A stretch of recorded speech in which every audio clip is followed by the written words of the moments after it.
Jadi tema pembelajaran kita pada malam hari ini adalah agenda Allah dalam menciptakan manusia. Menurut saya ini adalah pelajaran yang sangat penting teman-teman.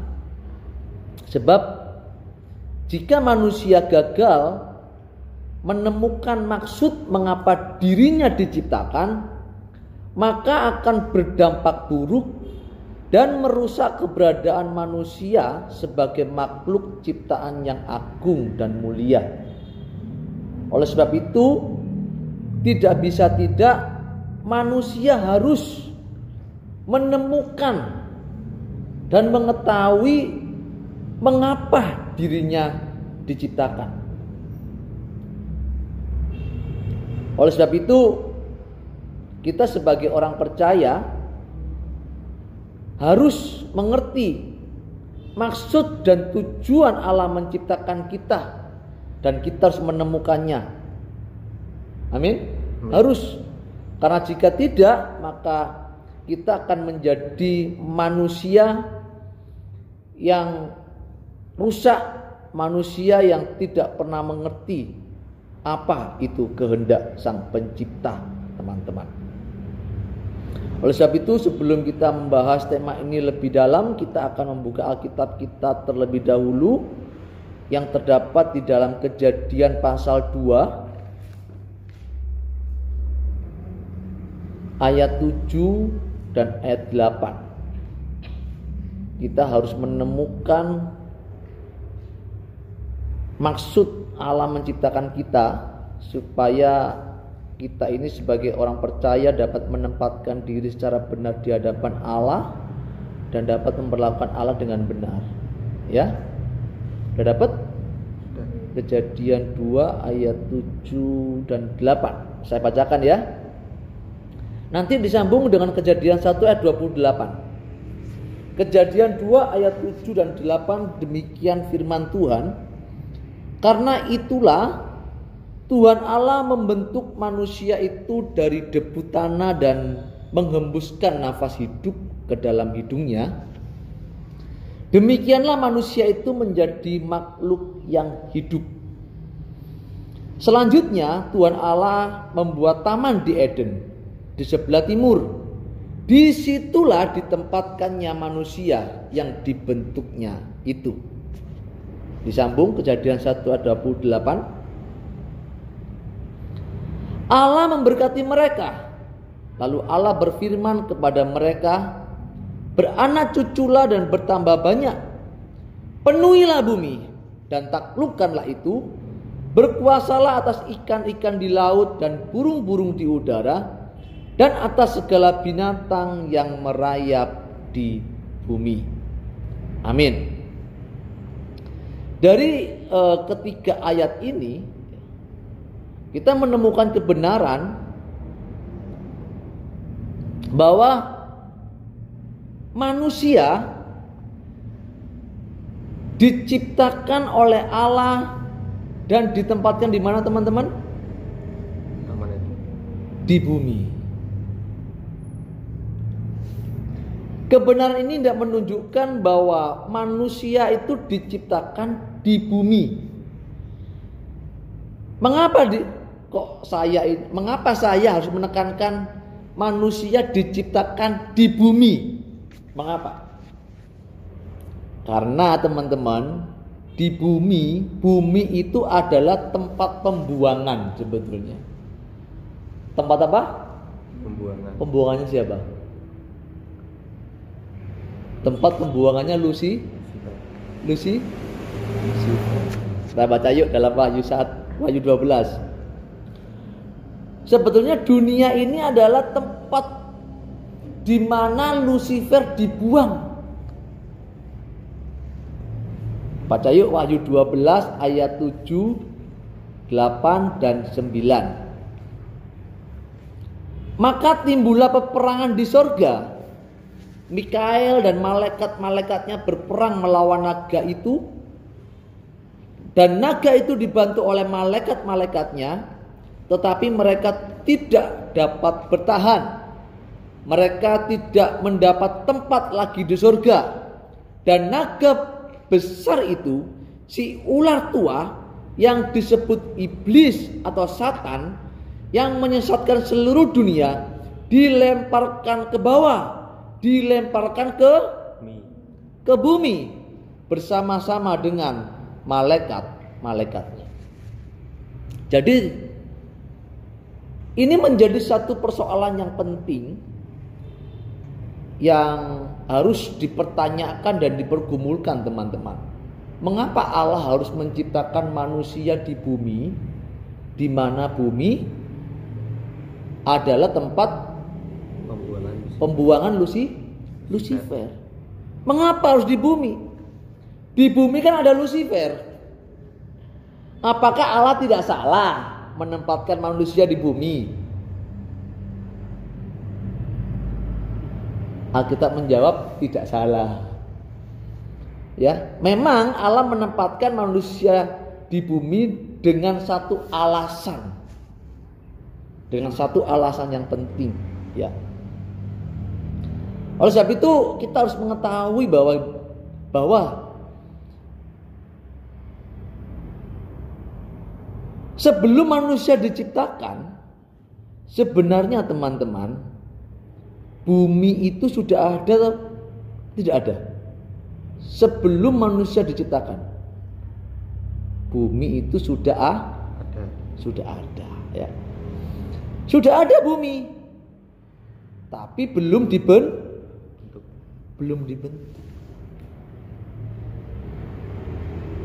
Jadi kalau tadi kita membaca di Kejadian pasal 2 itu, tolong jangan dianggap itu Allah menciptakan manusia 2 kali, ya.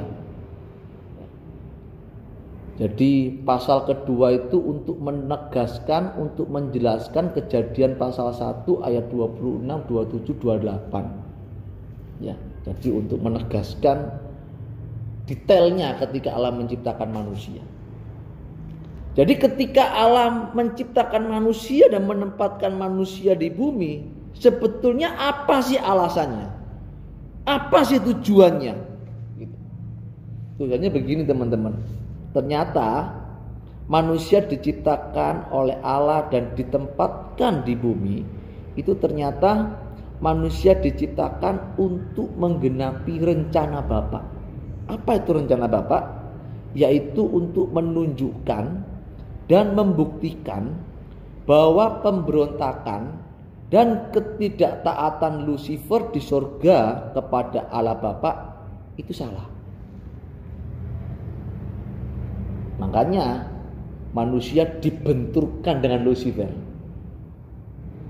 Sampai sini teman-teman anggap? Ternyata alasan Allah menciptakan manusia dan ditempatkan di bumi ini supaya manusia dapat menunjukkan dan membuktikan bahwa pemberontakan dan ketidaktaatan Lucifer di surga pada masa kekekalan, di alam kekekalan, kalau saya bilang apa ya, sebelum ada perjalanan waktu, ya, Lucifer yang memberontak kepada Allah Bapa itu salah. Makanya manusia diciptakan dan ditempatkannya manusia itu di bumi, teman-teman. Sebetulnya pertanyaan mengapa manusia diciptakan itu harus dipahami dengan benar sesuai dengan Alkitab seharusnya. Karena Alkitab itu kan satu kesatuan yang tidak dapat dipisahkan. Jadi kalau kita membaca Alkitab cuma satu ayat, kemudian ayat itu dibahas dan berdiri sendiri, itu nggak bisa. Ya. Jadi untuk bicara tentang kebenaran itu harus runtut, harus utuh. Gitu. Kalau kita belajar tentang 7 natur kebenaran itu kan keren, ya. Harus bisa ada buktinya, harus tidak bisa berubah dan harus utuh, gitu kan. Begitu pula bicara tentang penciptaan manusia itu harus dipahami lewat kebenaran Alkitab.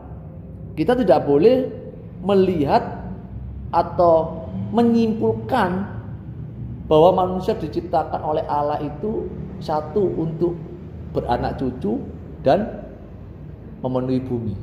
Itu kan mirip-mirip dengan agama yang lain kan. Agama yang lain itu lebih unik lagi kalau teman-teman belajar. Agama lain itu kalau ditanya dengan orang Kristen yang nggak belajar, itu sama loh jawabannya. Bener, manusia diciptakan di bumi untuk apa? Rata-rata menjawab apa? Beranak cucu, terus berkuasa di bumi, jadi khilafah, gitu kan? Apa lagi? Jadi pemimpin, gitu kan? Sebetulnya tujuan awal yaitu supaya manusia itu dapat menjadi pribadi yang dapat mewujudkan rencana Bapa. Maksudnya apa? Maksudnya begini. Ketika Allah di dalam Matius Kejadian 1 ayat 28 dikatakan ketika Allah memberikan mandat begini kepada manusia, beranak cuculah, bertambah banyak dan penuhilah bumi. Sebetulnya kalau kita melihat teks aslinya teman-teman, sebetulnya ayat ini itu mengandung pengertian bahwa manusia itu diciptakan untuk berperang melawan musuh. Berperang melawan musuh. Musuh yang apa? Musuh yang pernah dibuang oleh Allah Bapa dari surga.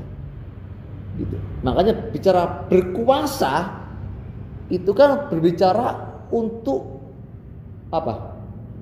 Melakukan sebuah pertarungan toh. Kita tidak bisa menguasai daerah tertentu tanpa kita menaklukkan penguasa yang ada di situ dulu. Jadi ketika Allah memberikan mandat kepada Adam untuk berkuasa, itu artinya manusia diberi mandat untuk berperang melawan musuh Allah. Dan diharapkan manusia itu dapat mengalahkannya. Gitu.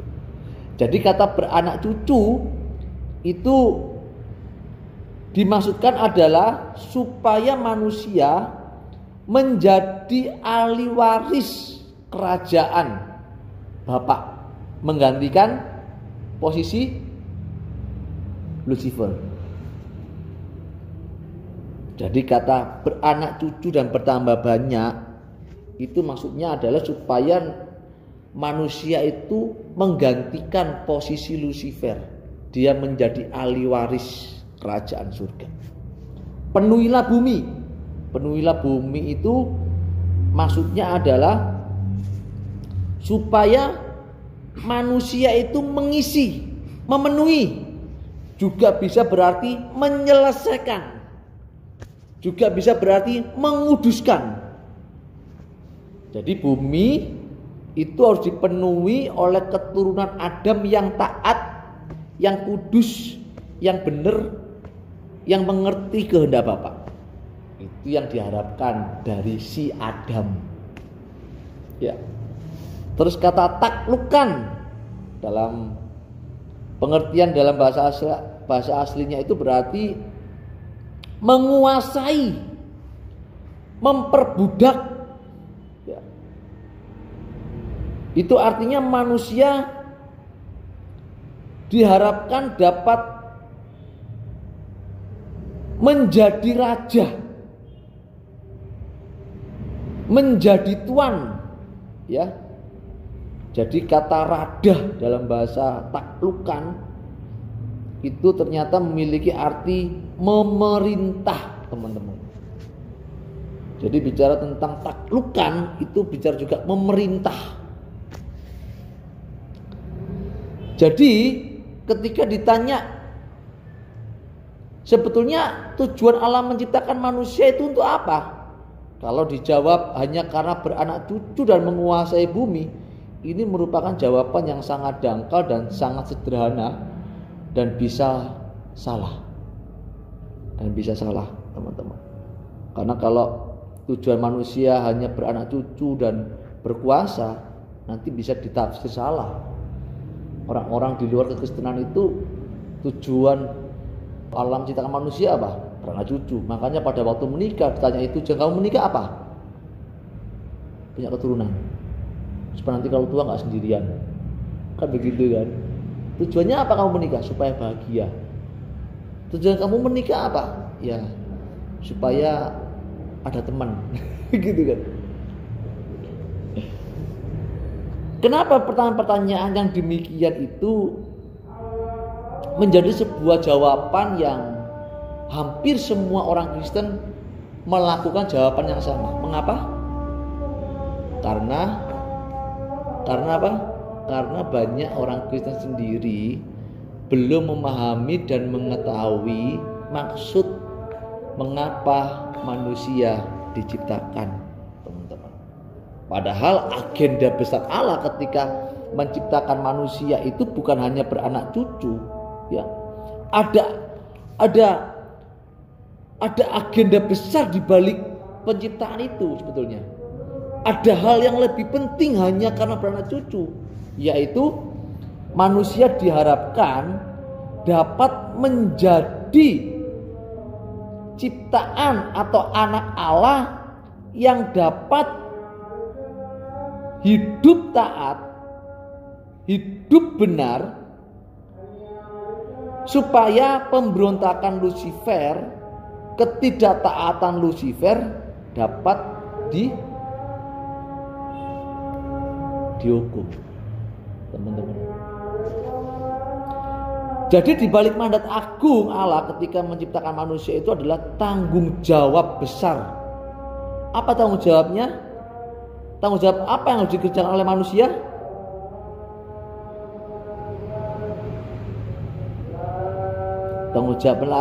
Tanggung jawabnya adalah manusia harus menjadi sosok pribadi yang dapat mengerti apa yang menjadi kehendak Bapa. Makanya ketika Allah menciptakan manusia itu, manusia kan diciptakan menurut gambar dan rupa. Maksudnya apa? Supaya manusia itu dalam segala tindakannya, dalam setiap berperasaan dan berpikirnya itu bisa sama dengan Allah Bapa. Ya. Jadi mandat untuk menguasai, mandat untuk beranak cucu, mandat untuk taat, sebetulnya orang Kristen tidak boleh memandangnya itu hanya sekedar hukum, tidak boleh gitu. Kalau orang Kristen memandang itu hanya sekedar hukum seperti agama-agama yang ada di dunia ini, celaka, rusak, nggak bisa. Orang Kristen harus memandang mandat Allah yang luar biasa itu bukan berhenti di hukum, tetapi menjadi sebuah kodrat, ya, sebagai natur itu sesuatu yang harus dikerjakan, yang harus ditaati, gitu. Alami, ya, alami gitu. Dan orang Kristen harus memandang mandat ini sebagai ketetapan, teman-teman. Kalau kita sebagai orang Kristen yang sudah belajar Alkitab sekian lama, jadi orang Kristen sekian lama, memandang mandat Allah ini hanya sekedar hukum seperti orang-orang beragama pada umumnya, maka kita akan terkungkung dalam syariat, peraturan-peraturan yang nanti bisa merusak, gitu. Orang-orang beragama itu kan hari ini hidupnya diatur oleh apa? Syariat. Nggak boleh ini, nggak boleh itu. Kalau ketemu Tuhan jam segini harus ini bacaannya, ya. Kalau menghadap Tuhan supaya masuk surga ini syaratnya. Ini akan menjadi pola keberagamaan yang kalau tidak disadarkan akan menjadi hal yang biasa, dan kalau kita mau nyampaikan yang benar dianggap salah nantinya, gitu. Makanya bicara tentang mandat Allah ini kita harus mengerti dari Alkitab, teman-teman. Kita harus memandang mandat Allah ini sebagai kodrat, sebagai natur, dan sebagai ketetapan. Untuk apa, Pak Saiful? Sebab dengan pengertian yang demikian itu, maka kita bukan hanya bisa melakukan hukum-hukum Allah, tetapi juga bisa mengerti kehendak Allah dalam mandat agung tersebut, teman-teman. Kan banyak orang terikat dengan hukum sampai mereka nggak mengerti apa yang dimau Tuhan. Coba. Dan hampir semua agama itu hanya sibuk melaksanakan ritual keagamaan, tapi mereka nggak pernah mau tahu apa itu kehendak Tuhan. Kenapa? Terkungkung. Jadi bicara tentang berkuasa, beranak cucu, ya, kuasai bumi, itu menjadi sebuah aturan-aturan yang mengatur dirinya. Tapi kalau seseorang memahami bahwa ini adalah natur, jadi bukan lagi menjadi hukum-hukum yang harus ditaati karena sesuatu, tetapi menyadari bahwa aku sebagai ciptaan diciptakan Allah di tengah-tengah dunia ini punya tujuan, yaitu supaya aku dapat menggenapkan rencananya. Amin. Kalau kita nggak mengerti ini teman-teman, maka kita akan terkungkung dalam kegiatan-kegiatan agamawi tersebut. Makanya banyak sekali orang-orang atau banyak sekali manusia itu tidak dapat menemukan kehendak Allah, tidak dapat mengerti apa yang menjadi maunya Tuhan. Gitu. Berkenaan dengan penciptaan manusia. Tetapi kalau kita memahami ketetapan Allah, memahami bahwa mandat Allah ini sebagai kodrat, natur dan ketetapan, maka kita akan menemukan jawaban yang luar biasa, jawaban-jawaban yang selama ini tidak pernah ditemukan dan tidak pernah diajarkan. Ya, contohnya begini, mengapa Allah menciptakan manusia? Itu kan hampir tidak pernah dijawab dengan benar. Setuju kan? Terus, mengapa harus ada 2 pohon di Taman Eden? Ayo, ini ada yang bertanya S2 tanya sama saya. Kenapa Tuhan kau menciptakan pohon pengetahuan yang dan jahat di tengah-tengah Taman Eden? Coba. Dia nggak tahu. Itu hanya figuratif. Hanya sebagai gambaran. Gambaran itu sebetulnya. Mengapa Tuhan Yesus harus mati? Mengapa? Apa arti kebangkitan? Dan lain sebagainya. Kalau kita mengerti hatinya Tuhan, kalau kita mengerti kehendaknya Tuhan, maka kita akan bisa menjawab semuanya ini teman-teman, sesuai dengan apa yang Alkitab katakan. Pertanyaan yang sering juga dipertanyakan, mengapa ketika Lucifer beserta atau bersama para malaikat yang memberontak kepada Allah, mengapa Allah tidak segera membinasakan mereka? Pernah berpikir ke sana enggak? Ketika Lucifer berontak, dia dengan para pengikutnya sepertiga malaikat itu berontak. Mengapa Allah tidak langsung menghukum mereka, membinasakan mereka? Kan simpel betulnya kan. Kalau sudah dibinasakan kan selesai. Setuju? Bisa menjawab? Kenapa? Kenapa nggak diselesaikan asli sama Tuhan? Terus kenapa Tuhan ketika Adam dan Hawa jatuh ke dalam dosa, kenapa kok Allah tidak langsung mengampuni mereka, kan selesai? Nggak perlu sampai ada skenario penyalipan, betul? Nggak perlu sampai ada skenario bangsa Israel yang berjalan di tengah padang gurun, ya, sampai yang keluar dari Mesir itu nggak ada yang masuk ke tanah Kanaan. Sampai hari ini sampai terjadi perang. Kenapa Tuhan? Pertanyaan ini sekilas seakan-akan menyerang hakikat Tuhan. Betul? Seakan-akan Tuhan itu membuat skenario. Saya pernah dicecar dengan pertanyaan oleh teman-teman yang sekolah di teologi, ya. Seakan-akan dibalik penderitaan manusia itu karena Tuhan yang membuat skenario. Kenapa? Kalau Tuhan mengampuni manusia selesai,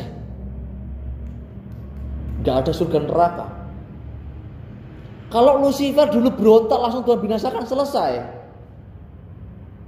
Nggak ada cerita manusia di bumi. Begitu kan? Masalahnya kenapa kok teman-teman yang sudah sekolah teologi, yang sudah menjabat menjadi seorang pemimpin gereja, itu kenapa masih belum bisa menjawab hal ini? Karena mereka tidak mengerti hukum, rule yang ada di dalam diri Allah. Apa itu, Pak? Allah itu kan punya hukum di dalam dirinya. Oke? Hukum di dalam diri Allah ini harus ditegakkan oleh Allah dengan seadil-adilnya, dengan sebenar-benarnya, supaya dalam tindakan Allah itu Allah tidak menyalahi atau melanggar hukum yang ada dalam dirinya. Hukum dalam diri Allah itu apa sih? Hukumnya apa dalam diri Allah? Ada yang tahu? Hukum dalam diri Allah itu apa? Kasih. Terus? Keadilan. Setuju ya? Makanya ketika tanya, loh Pak, Adam berbuat dosa diampuni selesai. Kan kasih. Oh, kasihnya Allah itu adil. Setuju ya? Makanya ada hukum apa? Tabur tuai. Jadi setiap pemberontakan, ya, setiap kesalahan itu harus ada konsekuensinya. Allah itu tidak akan bisa menghukum kalau belum bisa ada pembuktian bahwa dia bersalah. Itu Allah nggak bisa menghukum. Ya. Makanya ketika Lucifer ini makhluk yang diciptakan Allah, berharap Allah itu, Lucifer itu bisa melayani dia, bisa taat kepada dia. Lucifer melihat peluang ini, lihat peluang dia. Allah itu gak akan bisa menghukum, tidak akan bisa mempersalahkan jika apa yang saya lakukan itu tidak dapat dibuktikan kalau itu salah. Lucifer tahu, karena pada waktu itu di surga belum ada pemberontakan. Setuju? Sampai di sini Pak Mulus sebentar. Pada waktu itu di surga belum ada pemberontakan. Kalau belum ada pemberontakan, bisa nggak pemberontakan itu disebut salah? Belum bisa. Kenapa? Belum ada yang memberontak. Belum ada yang menunjukkan kalau pemberontakan itu salah, belum ada. Lucifer punya kesempatan itu. Makanya dia mencoba untuk berontak, dia mau menyayangi yang maha tinggi, ya, dia mau menyamai Allah, dia mau menjadi Allah, dia mau menduduki tahtanya Allah. Allah melihat, wah ini sebetulnya salah ini, tapi Allah tidak bisa berbuat apa-apa, Allah nggak bisa menghukum. Makanya Lucifer diapain? Sementara waktu diapain? Dibuang ke bumi. Lucifer belum bisa dihukum, belum bisa diapa-apain. Ini masih bingung ini. Contohnya begini aja. Orang nyuri ayam, ditangkap, dibawa ke pengadilan. Si hakim bisa ngomong ini salah, si mencuri ayam? Belum bisa. Butuh apa hakim itu supaya mau menjatuhi si pencuri ini sebuah hukuman? Bukti, saksi. Betul nggak? Harus ada buktinya dulu kalau kamu salah. Benar tak kamu nyuri ayam? Gitu. Saksinya siapa? Jadi untuk membuktikan seseorang salah itu harus ada orang yang mengatakan itu salah. Dalam dunia hukum itu istilahnya itu corpus delicti. Corpus delicti itu seseorang yang menunjukkan itu salah. Itu dalam dunia hukum namanya corpus delicti, menunjukkan sesuatu salah. Gitu. Contoh yang sederhana yang biasa sering dipakai perumpamaan itu kalau orang, maaf ya, agak kurang sopan. kalau ada orang pipis di pinggir jalan, ya, tapi di situ nggak ada kamar mandi, bisa dikatakan salah dia? Orang pipis pinggir jalan, bisa dikatakan salah kalau nggak ada kamar mandi? Nggak bisa. Kenapa? Nggak ada kamar mandi, nggak ada toilet. Tapi kalau ada toilet, orang pipis di pinggir jalan, salah nggak dia? Kenapa salah? Ada toilet. Oke?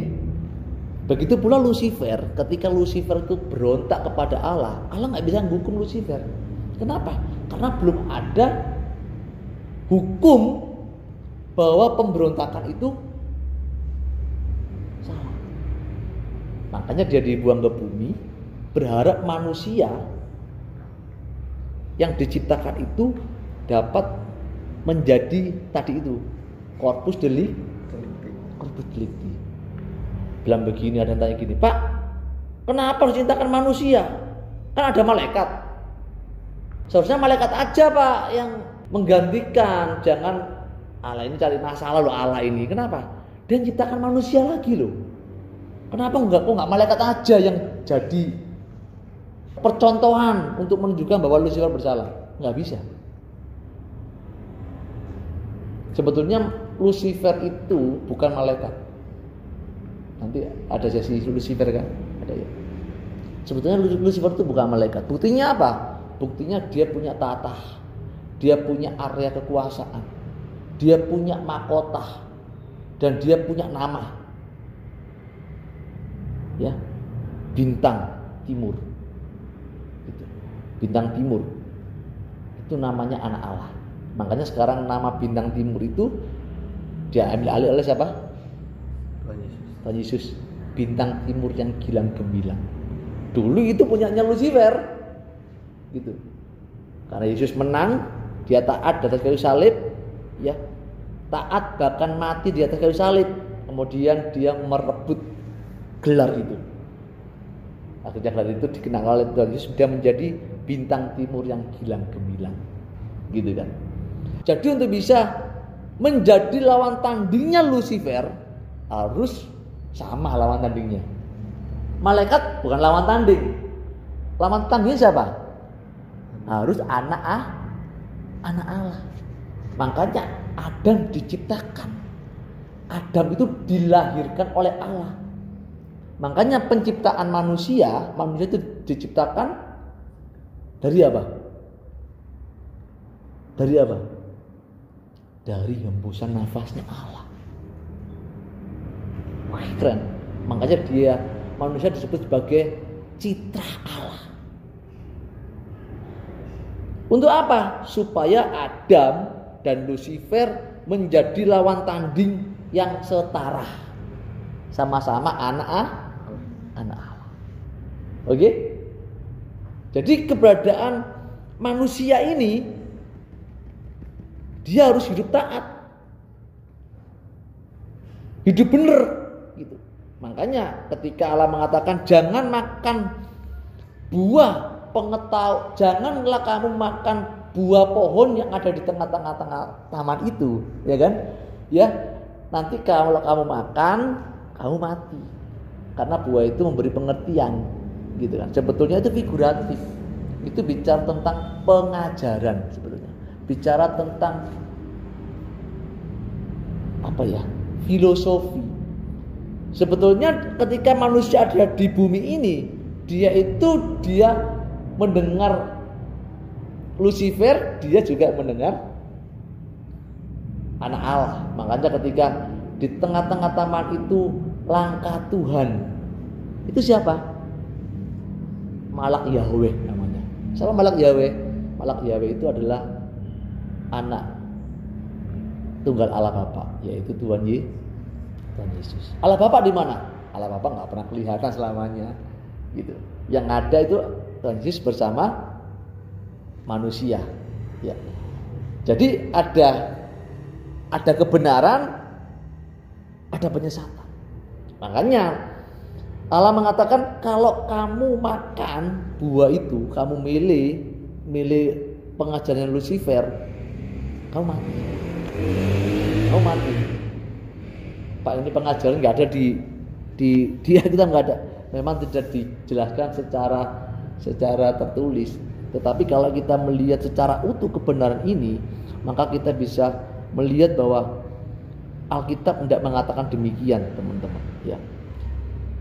Sebetulnya itu pengajaran, teman-teman. Jadi ketika Adam memilih untuk memakan buah pengetahuan yang baik dan jahat itu, maka manusia menjadi pribadi yang tidak taat. Pak, kenapa Pak? Kok nggak langsung diampuni sama Tuhan? Tadi saya bilang apa? Allah itu punya hukum, punya rule. Ya, rule dalam dirinya, punya hukum. Barang siapa yang melakukan kejahatan, maka dia harus menuai. Barang siapa yang melakukan kebaikan, dia juga menuai. Amin. Ya.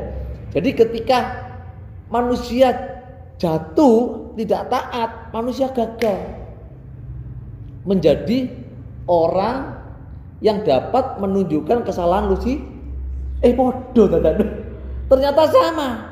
Adam juga sama, mirip dengan Lucifer. Dia nggak taat juga ternyata. Kenapa nggak dihukum seperti Lucifer, Pak? Pernah mikir gitu nggak? Kenapa kok nggak dihukum seperti Lucifer? Kenapa? Kenapa, Mas? Kenapa nggak dihukum seperti Lucifer si Adamnya? Kan Adam juga akhirnya sama dengan Lucifer, nggak taat juga kan akhirnya kan? Kenapa nggak langsung dihukum? Lucifer. Karena dipengaruhi tidak dari dirinya sendiri. Tidak dari dirinya sendiri. Ada yang lain? Kan nanti juga pertanyaannya gini, kenapa Lucifer nggak diampuni? Oke. Karena ke situ juga. Jadi gini, Lucifer tidak diampuni karena dia ini adalah makhluk kekal yang sudah memiliki pengertian yang lengkap. Oke? Manusia itu kenapa kok bisa diampuni? Karena manusia itu makhluk yang progresif, masih bisa berubah, gitu. Makanya di dalam Roma dikatakan karena kesabarannya pada waktu lampau sehingga dia menjadi penebus dosa. Kenapa Lucifer tidak diampuni? Karena dia makhluk kekal yang sudah memiliki kelengkapan. Jadi nggak bisa berubah dia. Kalau dia pilih jahat, dia jahat terus. Kalau manusia, dia progresif. Makanya kemarin pelajaran tentang hati nurani itu penting banget. Karena manusia itu makhluk yang diciptakan Tuhan, yang segambar dan serupa dengan Tuhan, tapi dia progresif. Gitu. Oke? Dan progresivitas manusia ini itu memungkinkan manusia untuk bisa diubah. Sampai sini paham? Progresivitas manusia ini memungkinkan manusia bisa diubah. Lucifer nggak bisa, malaikat nggak bisa. Ya, kesempatan untuk mengubah manusia ini itu adalah kesempatan bagi Allah untuk menyediakan karya keselamatan. Jadi mengapa Allah tidak langsung menghukum manusia? Karena manusia ini ketika dia berbuat dosa, nuruti si Lucifer, itu sebetulnya Allah itu sabar nunggu gitu ya. Sebetulnya kan makanya ketika ditanya, Pak, kenapa sih ketika Hawa mau ngambil buah gini nggak ditampel sama Tuhan? Itu menyirat di hati saya. Kenapa nggak ditampel? Ternyata dijawab di dalam Roma. Saya cari ayatnya lupa. Karena kesabarannya.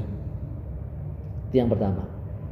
Yang kedua, karena manusia itu makhluk progresif yang memiliki kemungkinan untuk bisa diubah. Oke? Sampai sini paham? Yang pertama tadi kenapa? Karena kesabarannya di masa lampau. Ya. Yang kedua, karena manusia itu makhluk progresif.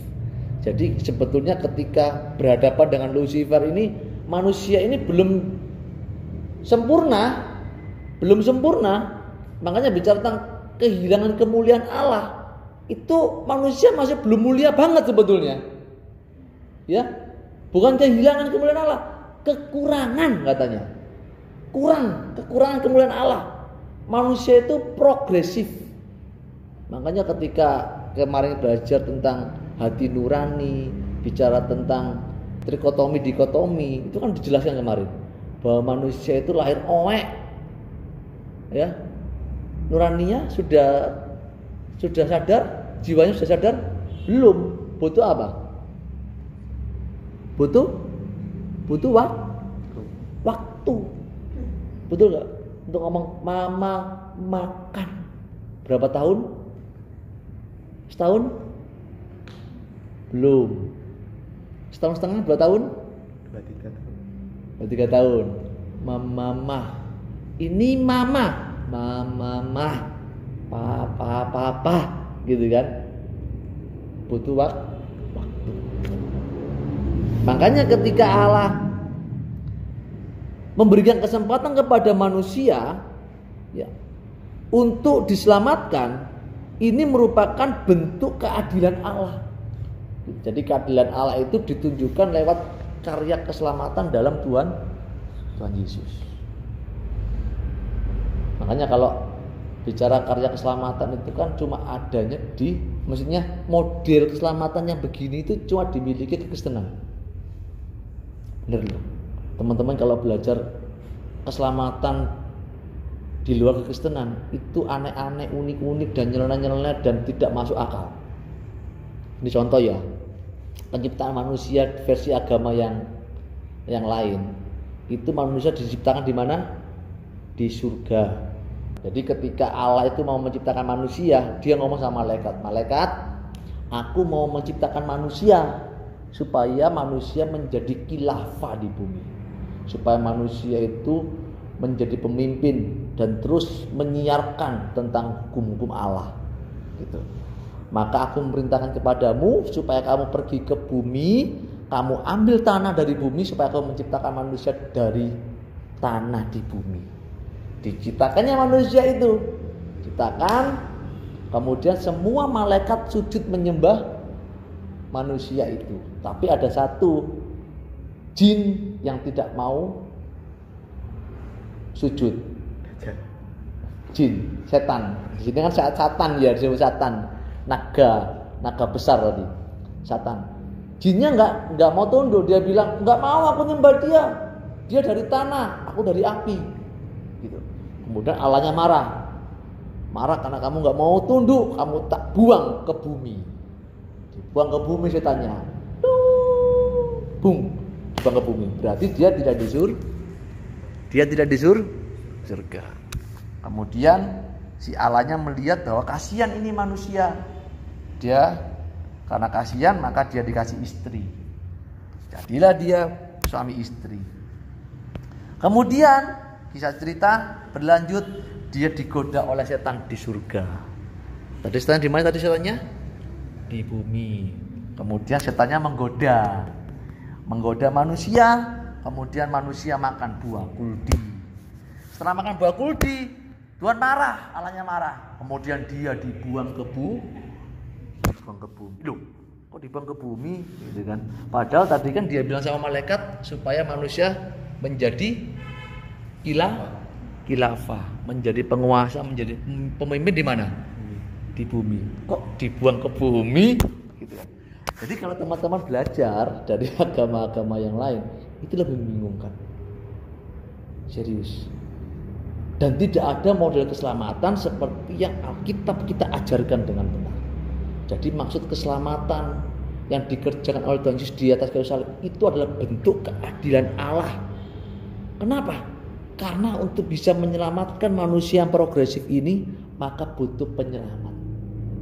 Makanya untuk bisa mengalahkan si Lucifer, itu cuma dengan darah anak domba dan kesaksian orang-orang yang tidak menyayangkan nyawa. Kenapa kok harus manusia lagi yang berperan? Karena manusia itu progresif, yang tidak menyayangkan nyawa, yang mau terima kebenaran, yang mau menghidupi dan mau taat berubah. Dia memiliki kesempatan untuk menjadi corpus delicti. Keren kan? Gak ada di ajaran lain, gak ada. Jadi bicara tentang penciptaan manusia yang paling logik dan paling benar itu cuma di Alkitab. Dan keselamatan yang diajarkan oleh Alkitab tujuan Allah menciptakan manusia, tujuan karya keselamatan, itu Alkitab sudah ajarkan dengan detail. Kalau kita tidak memahami maksud mengapa manusia diciptakan, maka untuk pertanyaan yang di belakang kita tidak akan bisa jawab. Untuk bisa menjawab pertanyaan yang ada di belakang, itu kita harus tahu dulu mengapa manusia diciptakan. Kalau kita tahu tujuan manusia diciptakan, maka kita akan bisa mengerti karya keselamatan, ya. Kemudian mengapa Yesus harus mati tadi saya katakan, ya, dan lain sebagainya, teman-teman. Apa itu surga? Nanti bisa jawab. Apa itu neraka? Kita akan bisa jawab. Kalau kita tahu mengapa Allah menciptakan manusia. Oke, sampai sini paham? Paham ya? Mengapa Allah menciptakan manusia? Untuk membuktikan ya, kesalahan Lucifer. Makanya kalau teman-teman menjadi orang Kristen masih sembarangan hidup, nggak taat. Contoh sederhana begini, taat sama orang tua itu penting. Setuju ya? Kenapa? Karena orang tua itu wakilnya Tuhan Ibu. Kalau sampai kita sebagai anak nggak taat, nggak hormat sama orang tua, jangan berharap kita bisa taat sama Tuhan yang nggak kelihatan. Sederhana kan? Makanya kan di awal pemuda dulu saya bilang jangan hebat melayani di sini, hebatlah dulu melayani di mana? Di keluarga. Setuju ya? Kalau kita tahu bahwa aku diciptakan supaya aku menjadi makhluk yang taat, yang ngerti kehendak Bapa, maka aku harus berjuang hidup untuk mengerti apa yang Tuhan mau. Oke ya? Jelas ya? Saya kira ini kebenaran yang agak sulit disampaikan dengan kosakata, tapi saya berharap teman-teman bisa memahami kebenaran ini. Oke, sekian. Tuhan berkati.